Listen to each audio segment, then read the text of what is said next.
Hello friends, AWT academy के YouTube channel पे आपका स्वागत है।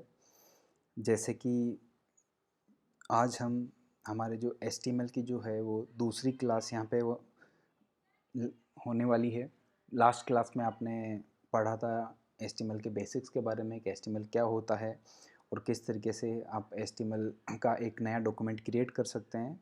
तो पिछली क्लास में हमने एक नया डॉक्यूमेंट का फाइल क्रिएट किया था, एक एचटीएमएल डॉक्यूमेंट, और उसको सेव करके और व्यू करके देखा था। तो मैं उम्मीद करता हूँ कि आप सब लोगों ने वो जो भी उसमें हमने पूरा प्रैक्टिस किया था उसका प्रैक्टिस किया होगा।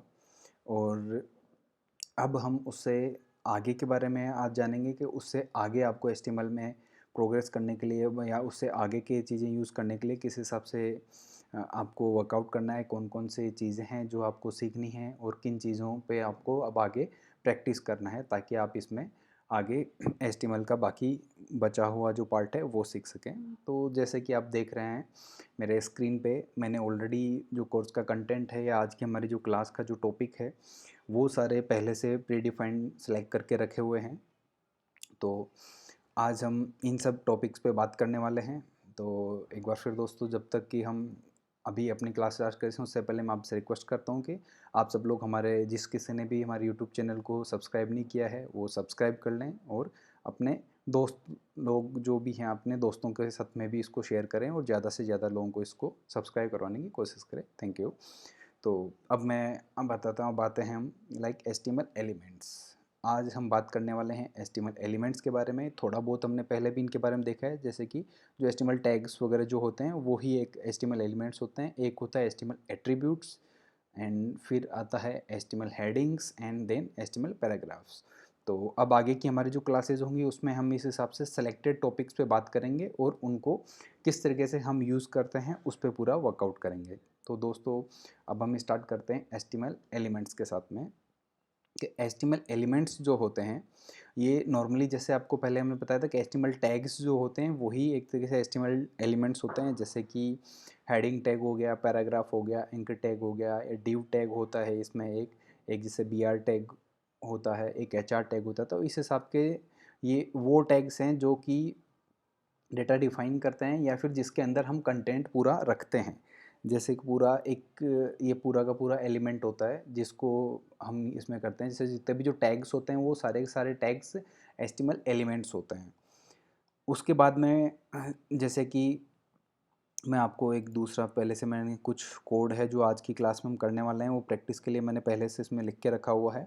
जैसे आप इसमें देख रहे हैं ये H1 हेडिंग है, H2 H3 ऐसे करके ये है। तो ये सारे एचटीएमएल एलिमेंट्स हैं। जैसे देख रहे हैं आप, जैसे एक ये एच आर करके ये है, ये जैसे लास्ट क्लास में भी हमने बताया था कि काफ़ी कुछ एलिमेंट कुछ टैग्स ऐसे होते हैं जो बिना क्लोजिंग टैग्स के आते हैं। जैसे उनमें से एक ये एच आर एक है, ये हॉरिजॉन्टल, इसका फुल फॉर्म हॉरिजॉन्टल लाइन होता है। ये हॉरिजॉन्टल लाइन शो करने के लिए हम यूज़ करते हैं। दूसरा एक है जैसे बी आर टैग होता है, इसको हम कहीं पे भी किसी भी प्रोग्राम या कहीं पे भी लाइंस को ब्रेक करना होता है उसके लिए हम इसको यूज़ करते हैं। तो इस हिसाब से ये जो सारी चीज़ें हम देख रहे हैं, ये जो टैग्स जो हैं ये सारे के सारे जो टैग्स होते हैं ये होते हैं एचटीएमएल एलिमेंट्स। तो एचटीएमएल एलिमेंट्स के लिए बस इतना ही है।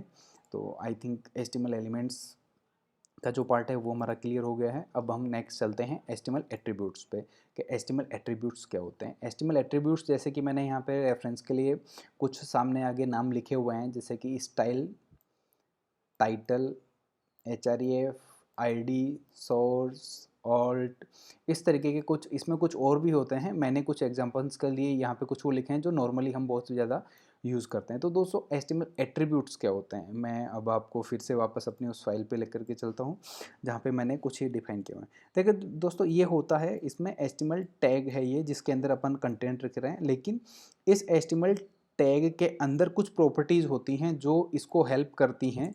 जो भी हमने इसके अंदर कंटेंट रखा है उस कंटेंट को एडिशनल उसकी इन्फॉर्मेशन डालने के लिए या उसमें एडिशनल उसकी स्टाइलिंग वगैरह के लिए हम कुछ एडिशनल चीज़ें ऐड करते हैं। तो उसके लिए हमें ये एचटीएमएल एट्रीब्यूट्स यूज आते हैं। जैसे कि ये है यहाँ पे टाइटल, ये जैसे H2 टैग है, इसके अंदर हमने ये टाइटल लिखा हुआ है और उस टाइटल के अंदर हमने लिखा हेडिंग टाइटल 2। तो ये हमारा एरिया है, इसको अगर अपन वेब में जब भी देखेंगे और इस एरिया के ऊपर जाएंगे तो ये इसका टाइटल हमें वहाँ पे इन्फॉर्मेशन इसके बारे में बताता है। तो ये जैसे टाइटल एट्रीब्यूट है, उसी हिसाब से एक ये इसका आता है स्टाइल एट्रीब्यूट। तो स्टाइल एट्रीब्यूट जो होता है वो, जैसे हमने स्टाइल एट्रीब्यूट दिया और इसमें कलर करके इसको ग्रीन कलर हमने दिया है, तो ये जो हेडिंग है जो हम देख रहे हैं, ये जब हम ब्राउज़र में देखेंगे तो ये हमें ग्रीन कलर का दिखेगा। तो इस तरीके से जैसे पैराग्राफ को हमने यहाँ पे एक स्टाइल ये एट्रीब्यूट देके और रेड कलर यहाँ पे डिफाइन किया हुआ है, तो इस तरीके से अगर आप हम इसको ब्राउज़र में देखते हैं तो ये रेड कलर में दिखेगा। तो ये होते हैं हमारे एचटीएमएल के एट्रीब्यूट्स। ये दो ही एट्रीब्यूट्स मैंने आपको यहाँ पे यूज़ में लेके बताए हैं। जैसे जैसे हम आगे प्रोग्रेस करेंगे उस हिसाब से धीरे धीरे इनमें से अधिकतर सारे के सारे जो इनमें जो एट्रीब्यूट्स हैं उनको हम यूज़ करेंगे और एक के बाद एक इनको हम यूज़ करते हुए आगे प्रोग्रेस करेंगे। तो दोस्तों ये होता है हमारे एट्रीब्यूट्स। अब नेक्स्ट हम आते हैं एचटीएमएल हेडिंग्स पे। जैसे कि एचटीएमएल हेडिंग्स के बारे में एक बेसिक हम लास्ट क्लास में भी थोड़ा सा देखा था कि H1 टैग हमने उसमें यूज़ लिया था, हेडिंग टैग जिसको मैंने कहा था। तो अब हम बात करते हैं हेडिंग टैग्स के बारे में कि हेडिंग टैग्स क्या होते हैं और इनका यूज़ किस हिसाब से हम करते हैं। तो दोस्तों हेडिंग टैग अगर आप यहाँ पे देख रहे हो तो ये मैंने 1 से लेके 6 तक H1 H2 H3 H4 H5 H6 करके 6 टैग यहाँ पे लिखे हुए हैं और सबके अंदर लिखा हुआ है हेडिंग 1 2 3 4 5 6। तो दोस्तों हेडिंग में जैसे आप ये देख रहे होंगे H1 से मैंने H6 तक ही क्यों लिखा, मैं इससे आगे और क्यों नहीं लिखा, 7 8 9 10 कुछ भी हो सकता था। लेकिन दोस्तों इसमें जो हेडिंग टैग होता है वो HTML में सिर्फ 6 तक ही होता है। जो हमारे हेडिंग टैग होते हैं वो सिर्फ ओनली 6 ही होते हैं। ये H1 से लेके H6 तक ही किया जाता है। तो इनमें डिफरेंस क्या है वो अभी मैं आपको, ये जो हमने पेज सेव किया हुआ है इस पेज को मैं आपको रन करके दिखाता हूँ, तो उससे आपको इजीली अंडरस्टैंड हो पाएगा। ये देखिए दोस्तों, ऊपर अगर आप देखते हैं तो ये यहाँ पे है heading 1, heading 2, heading 3, heading 4, heading 5 और हेडिंग 6। दोस्तों जैसे जैसे हेडिंग 1 से लेके 6 तक हम आते हैं तो ये डाउनग्रेड होते हुए हेडिंग 1 है ये सबसे बड़ा टैक्स होता है, हेडिंग 2 उससे छोटा, हेडिंग 3 उससे छोटा, हेडिंग 4 उससे छोटा, 5 और 6 ये इस हिसाब से 6 अलग अलग डिफाइंड होते हैं।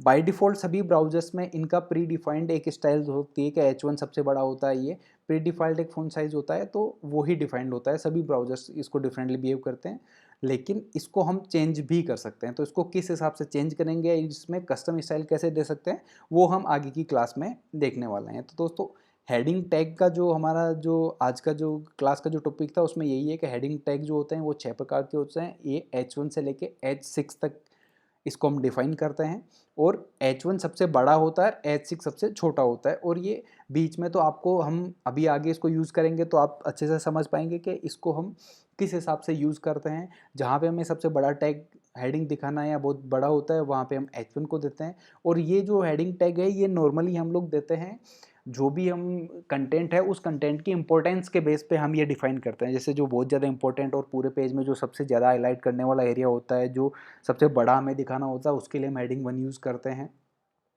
फिर उससे जो कम हाईलाइटेड या कम इम्पोर्टेंट पार्ट होता है उसको हम H2 में लेते हैं, तो वो उससे दिखने में भी थोड़ा छोटा होता है और हाईलाइट भी वो कम रहता है। फिर H3 H4 H5 और H6 ऐसे करते करते हम इसमें बिल्कुल लास्ट तक जा सकते हैं। नॉर्मली वह हम H1 से लेके H4 तक तो काफ़ी प्रैक्टिकली हम जब वेबसाइट्स वगैरह कुछ भी बनाते हैं तो उसमें यूज़ इसका लेते रहते हैं, लेकिन H5 H6 जो है वो थोड़ा कम ही यूज़ आता है, बट स्टिल हमारे पास 1 से लेके 6 ऑप्शन होते हैं, जो हमें चाहिए वो हम इसमें यूज़ कर सकते हैं। तो दोस्तों ये हो गया आपका हेडिंग टैग। अब लास्ट जो टॉपिक है आज का वो है हमारा HTML पैराग्राफ्स। दोस्तों पैराग्राफ में ये सिर्फ एक ही टैग होता है, पी टैग होता है, और जिसके साथ जैसे कि ये पी खुद से अपने आप को डिफाइन कर रहा है पैराग्राफ, यानी कि कभी भी हमें जब कोई भी कंटेंट लिखना है, कोई नया पैराग्राफ स्टार्ट करना होता है तो उसके लिए हम ये पी टैग लेते हैं और इसके अंदर जो भी कंटेंट हमारा होता है वो कंटेंट हम इसमें लिखते हैं।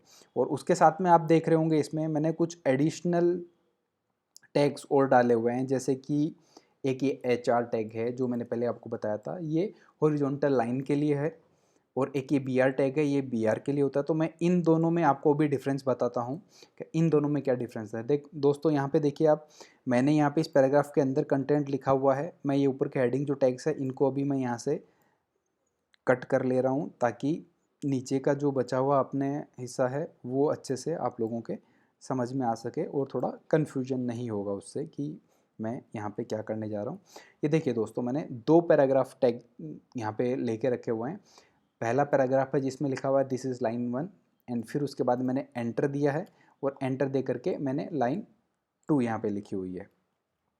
और सिमिलर में मैंने नीचे लिखा हुआ है, लेकिन यहाँ पे मैंने लाइन 1 के जहाँ फिनिश हो रही है वहाँ पे मैंने ये बी आर टैग जो होता है वो मैंने यहाँ पे दिया हुआ है, और उसके बाद में ये बी आर टैग यहाँ पे।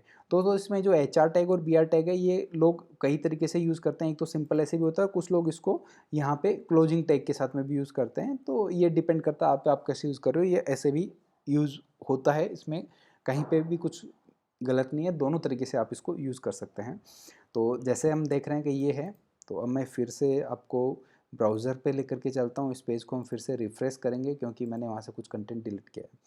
तो ये देखो दोस्तों, इसमें भी आप देख रहे होगे कि जो अपन ने पहला पैराग्राफ लिखा था, this is line 1 and this is line 2, ये दोनों एक के बाद एक आ रहा है, लाइन 1 एंड लाइन 2। देखिए मैं यहाँ पे कुछ और कंटेंट लिखता हूँ जिससे आपको समझ में आएगा कि हम इसी को चेक कर रहे हैं या इसी लाइन को कर रहे हैं। तो जैसे देखिए मैंने टेस्ट लिखा और मैं फिर से यहाँ पे रिफ्रेश करता हूँ, तो ये देखिए दोस्तों, ये टेस्ट यहाँ पे लिखा हुआ आ चुका है। तो ये देख रहे हैं आप, ये पैराग्राफ टैग है, लेकिन इस पैराग्राफ टैग के अंदर भी ये कंटिन्यू एक ही लाइन में आ रहा है, जबकि हमने वहाँ पे एंटर दिया हुआ है। नॉर्मली जैसे हम देखते हैं कि अपने को अगर सेकेंड लाइन में चाहिए तो उसके लिए एंटर हमने वहाँ पे यूज़ किया, लेकिन वो उससे ये नहीं हो रहा है। फिर अब हम आते हैं इससे नेक्स्ट स्टेप पे। अब आप देख रहे हो दोस्तों, जैसे हमने पैराग्राफ का क्लोजिंग टैग देके नया पैराग्राफ टैग स्टार्ट किया, तो यहाँ से खुद ब खुद इसने पुरानी लाइन को फिनिश किया है और नया पैराग्राफ यहाँ से स्टार्ट किया है। तो जनरली हम इसी यूज़ के लिए पैराग्राफ को यूज़ करते हैं, लेकिन जब एक से दूसरा पैराग्राफ देख रहे हैं आप देखेंगे कि बीच में कुछ स्पेस लिया हुआ है। कई बार ऐसा होता है कि हमें सेम पैराग्राफ में रहना है लेकिन लाइन को ब्रेक करना है। तो ये जो बी आर टैग है ये भी सेल्फ एक्सप्लेनेटरी है, जैसे कि बी आर ब्रेक लाइन के लिए होता है। ये आएगा, यहाँ से बी आर दिया आपने, और अब आप देख रहे हैं this is line 1 and this is line 2। यहाँ पे अगर आप देखेंगे तो ये दिस इज़ लाइन 1 लिखा हुआ है और ये ब्रेक होके नीचे सेकेंड लाइन में दिस इज़ लाइन 2 यहाँ पे ब्रेक होकर के आ रहा है। तो इसके लिए हम यहाँ पे यूज़ करते हैं बी आर। अब देखेंगे आप, जैसे कि ज़रूरी नहीं है मैं इसको एंटर दे के नीचे करूँ। अगर मैंने यहाँ पे टेस्ट 2 लिखा और इसको सेव किया एंड फिर से मैं यहाँ पे अगर रिफ्रेश करता हूँ, तो आप देखेंगे कि वो टेस्ट 2 यहाँ पे नीचे आया बी आर, क्योंकि जहाँ मैंने बी आर दिया उसके आगे के कंटेंट को ये ब्रेक करके नीचे दूसरी लाइन में लेकर के आएगा। तो दोस्तों ये है हमारा ब्रेक लाइन बी आर। जब भी हमें कोई एक पैराग्राफ में या कहीं पे भी कंटेंट में लाइन ब्रेक करके दिखानी होती है तो उस टाइम पे हम ये बी आर टैग यूज़ करते हैं।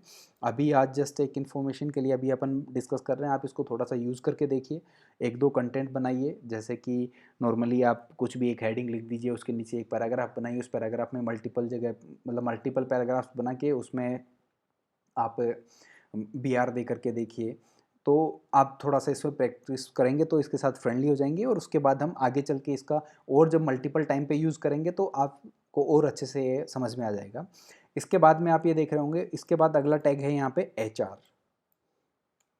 जो कि मैंने पहले भी बताया, ये होता है हॉरिजॉन्टल लाइन के लिए होता है। तो जैसे कि अब ये खुद को डिफाइन कर रहा है हॉरिजॉन्टल लाइन, तो आप यहाँ पे देख रहे होंगे जैसे हमने इसको फिनिश किया ये यहाँ पे एक लाइन आ रहा है। तो दोस्तों ये एच आर टैग की वजह से ये लाइन आ रहा है, और अगर हम जैसे कि अगर ये एच आर टैग मैं यहाँ से हटा देता हूँ तो ये लाइन भी यहाँ से आपको दिखना बंद हो जाएगा। ये देखिए दोस्तों, ये देखिए वो लाइन यहाँ से जा चुका है अभी। और अगर मैं फिर से उस लाइन को वापस यहाँ पे रखता हूँ, फिर से मैंने सेव किया और फिर से अगर मैं रिफ्रेश करता हूँ तो ये लाइन फिर से आ गया। तो ये देखिए दोस्तों, ये है एच आर टैग। तो इसको यूज़ करते हैं हम जहाँ पे भी हमें ऐसे दो सेक्शंस को सेपरेट करना हो और लाइन दिखाना हो, उसके लिए। ये लाइंस दिखाने के और भी कई तरीके होते हैं, आगे चल के हम उनके बारे में भी जानेंगे, लेकिन यहाँ पे हमने इसी के लिए यूज़ किया है। अब इससे आगे का जो सेक्शन है वो दिखाता हूँ, जैसे एक एच आर, फिर यहाँ पे आ जाते हैं हम कलर। देख रहे हैं दोस्तों, यहाँ पे मैंने इस H2 टैग में स्टाइल एट्रीब्यूट यूज़ लेते हुए मैंने यहाँ पे कलर दिया। इस स्टाइल एट्रीब्यूट के अंदर जैसे कलर है ये इस स्टाइल की प्रॉपर्टीज़ होती हैं, और भी बहुत सारी प्रॉपर्टीज़ होती हैं जैसे कलर है, वैसे आगे चल के हम एक एक के बारे में पढ़ेंगे, और जैसे जैसे आप इसको यूज़ करते जाओगे तो आप एक साथ फेमिलियर खुद से होते चले जाओगे। एक ये टाइटल टैग है, और नीचे जो पैराग्राफ है उसको हमने दिया है स्टाइल कलर रेड, और this is some other text करके हमने ये लिखा हुआ है। तो अदर रेड टेक्स्ट लिखता हूँ, this is some red text, ये हो गया।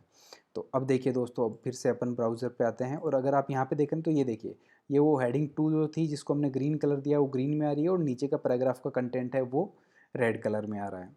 तो इस तरीके से हम इसमें डिफरेंट डिफरेंट कलर्स डाल के यूज़ कर सकते हैं। यहाँ पे कुछ इसके एचटीएमएल के प्री डिफाइंड कलर होते हैं, जो नॉर्मल कलर जो होते हैं वो आप यूज़ कर लीजिए, जैसे white, black, red, green, blue, yellow, इस टाइप के जो कलर्स होते हैं जो सिंपल हैं वो आप इसको यूज़ कर लीजिए। और फिर आगे चल के हम एक कलर्स के बारे में और डिफाइन में देखेंगे कि इस कलर्स को हम कोड्स के थ्रू भी यहाँ पे डिफाइन कर सकते हैं। तो दोस्तों ये है, उसके बाद में फिर से हमने HR दिया और उसके नीचे फिर से H2 और पैराग्राफ में एक कुछ भी टेक्स्ट हमने लिखा हुआ है। ये जस्ट आपको एक एक्सप्लेन करने के लिए मैंने ये डबल सेक्शंस लिया है कि ये हेडिंग 2 है, ये हो गया, और फिर इसके बाद से फिर से हमने हेडिंग 2 और हेडिंग 1 ये रखा हुआ है। अब इसमें देखिए दोस्तों, अगर मैं इस H2 पे जा रहा हूँ तो ये देखिए यहाँ पे ये टेक्स्ट जाने के बाद ये लिखा हुआ है हेडिंग टाइटल 2। ये वो टाइटल है जो हमने यहाँ पे इसमें, यहाँ पे ये जो टाइटल के साथ में ये लिखा हुआ था, टाइटल लिख के दिया था, वो टाइटल हम यहाँ पे देख पा रहे हैं। तो ये हो गया जैसे हेडिंग का टाइटल 2। तो दोस्तों आज के लिए या आज की क्लास के लिए हम जो चीज़ें थी वो एक बार फिर से रिवाइज़ करेंगे कि आज हमने क्या क्या देखा है, क्या क्या चीज़ें इसमें सीखी हैं।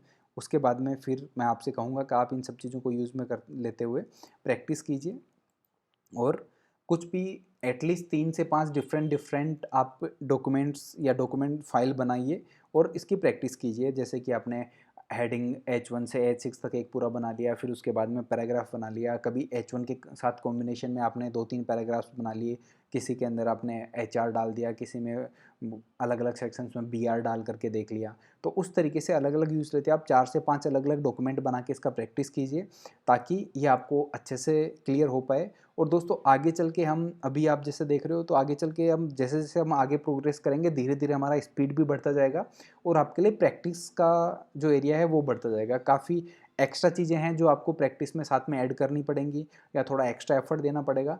तो मेरी आपसे ये रिक्वेस्ट है कि भी आप जिस हिसाब से हम चल रहे हैं तो उस हिसाब से प्रैक्टिस है वो आप कंटिन्यू करते रहिए। तो इस आज का जो हमारा ये जो क्लास, जो सेकेंड क्लास जो है HTML का, इसके लिए आपको, जैसे हमने HTML एलिमेंट्स के बारे में पढ़ा है, HTML एट्रीब्यूट्स के बारे में पढ़ा है, जैसे स्टाइल, टाइटल, ये 2 एट्रीब्यूट हमने यूज़ भी लिए हैं। तो आपसे भी मैं यही कहूँगा कि इसको डिफरेंट डिफरेंट यूज़ में लो। इसको आप H1 से H6 तक किसी भी टैग में यूज़ ले सकते हैं, इसको आप पैराग्राफ में भी यूज़ ले सकते हैं। तो इनको जहाँ जहाँ आपको लगे आप इनको एक बार यूज़ करके देखिए। फिर HTML हेडिंग्स आ जाता है, ये H1 से H6 तक है, तो इसमें भी आप H1 से H6 तक डिफरेंट डिफरेंट कॉम्बिनेशंस बना करके आप इसको यूज़ ले सकते हैं। जैसे हमने ये H2 के कॉम्बिनेशंस बनाए, आप यहाँ पे H3 ले सकते हैं, H3 के साथ पैराग्राफ बना सकते हैं, HR लाइन डाल सकते हैं, उनको कलर्स दे सकते हैं। तो इस तरीके की डिफरेंट डिफरेंट चीज़ें आप यहाँ पे बना करके देख सकते हैं। और नेक्स्ट लास्ट था हमारा HTML पैराग्राफ्स। तो दोस्तों आज का हमारा जो क्लास है उसमें अब इतना ही है। बाकी बचा हुआ जो कंटेंट है वो हम नेक्स्ट क्लास में रीड आउट करेंगे, और मैं कोशिश करूँगा कि भी हम जो टाइम है धीरे धीरे क्लासों का, लास्ट क्लास भी हमारी काफ़ी लंबी थी, आज की भी क्लास लंबी जा रही, तो मैं कोशिश करूँगा कि मेरे जो भी क्लासेज हैं वो लगभग 10 से 15 मिनट के बीच में मैं इनको फिनिश अप कर पाऊँ, ताकि आपको भी बहुत लेंदी नहीं लगेगा और हमारे लिए भी समझने में, एक एक टॉपिक वाइज जाने में थोड़ा ईजी रहेगा। तो थैंक यू दोस्तों। जाने से पहले मैं एक बार फिर आप सबसे रिक्वेस्ट करूँगा कि हमारा जो यूट्यूब चैनल है IWT अकेडमी का, उसको सब्सक्राइब करें एंड ज़्यादा से ज़्यादा लोगों के साथ शेयर करें। Okay, thank you.